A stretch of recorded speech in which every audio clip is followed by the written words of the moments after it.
ရွှေချိုးမယ်ကိုကျမတူလေးကကိုဝင်းချုံနေလို့ကျမရွှေချိုးမယ်တိုက်ရမယ်ကလေးတောက်လို့ရလားလို့မေးတဲ့သူတွေအတွက်တောက်လို့ရပါတယ်အိမ်မှာဆေးရဘူးကုန်ပြီဆိုတော့နေ့မနက်ကတောက်တယ်ဘူးပဲရမှာဒီမှာအိမ်မှာဆေးရလဲအတော်ကလည်းတအားတောက်တော့ကုန်ပြီဒါမနက်ကကိုလည်းအသက်ထုတ်ရတော့ကုန်သွားပြီကုန်သွားလို့တော့လည်းအသက်တပူပေါ့နော်ကလေးတောက်လို့ရလားဆိုတော့တောက်လို့ရပါတယ်တတအသက်ဘယ်လောက်လဲ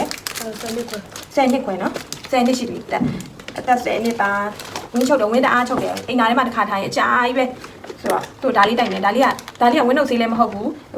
ဟိုလိုမျိုး side effect တွေပါလည်းမရှိဘူးတဘာဝဆေးစစ်ဆိုတော့ကလေးကိုတိုက်ရဲတယ်လေနော်ပြီးတော့သူကဖြော်ရည်လိုမျိုးတမ်းများအနံ့လေးတမ်းများဖြော်ရည်လိုမျိုးလေးလည်းဖြစ်တော့ကလေးတွေလည်းတောက်ရတာအဆင်ပြေရပေါ့နော်ဒီလိုမျိုးဇွန်းနဲ့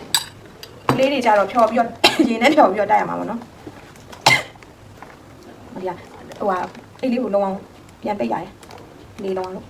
ညချလိုက်တာရဒီမှာပြန်ပြီးတော့အဲ့ဒါနဲ့ဒီလိုရှည်နဲ့မလေးခုမှစာရီကျိုးသားပြနေကျမရဲ့တူတော်မှာ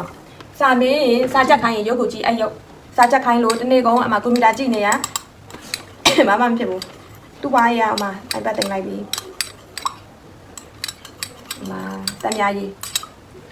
တမယာရေးလေးအခုမှစာရီရန်ကျိုးသားပြနေတော့ကျမတူလေးပါရှင်ဘယ်ဒီမှာကြာမယ်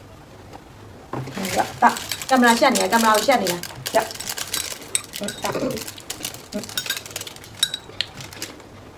ဝင်းမှန်တယ်ပြီးရင်ရေမြမြတော့ပေါ့နော်ကလေးဆိုတော့ဟိုက2လီတာလောက်တော့ပေါ့ဒီနေ့ကိုမတော့တယ်ကွက်နဲ့ကောင်းလားပြောမအန်တီချန်လေးနောက်ဆုံးကြည့်အောင်ပါဝက်နိုင်စားလိုက်ပြီ